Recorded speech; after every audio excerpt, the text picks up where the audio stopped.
Here is a tricky synthesis example that relies on the use of an epoxide. With that as a hint, we want to think about how we would make this molecule that has both an ether functional group and an alcohol, starting with an alkene.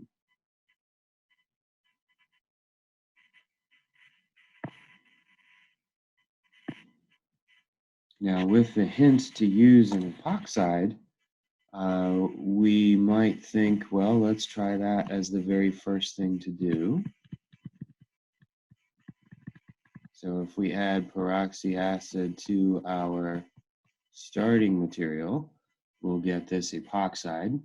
Notice that it has the same core carbon structure as our product does. We have 4 carbons in the same configuration. And so we don't need to make any new carbon-carbon bonds.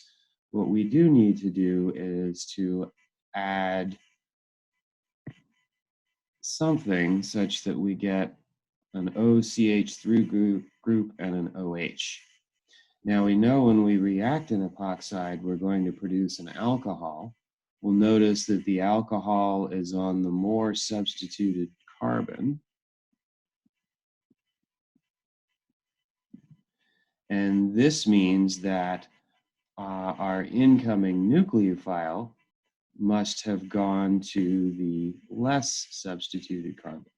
Now we can easily imagine an oxygen with an extra lone pair.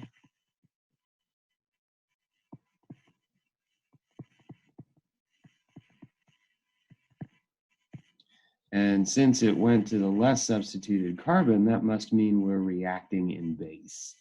So if we use that nucleophile,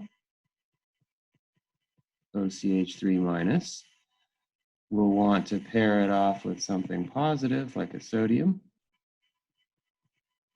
Then we'll find that that will in fact give us our product as long as we either do an acidic workup afterwards. So we could do a 1,2 with some H3O plus so that we protonate our O minus, or we could simply include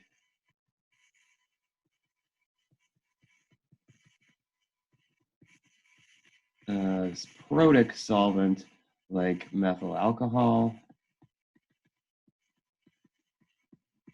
as a proton source.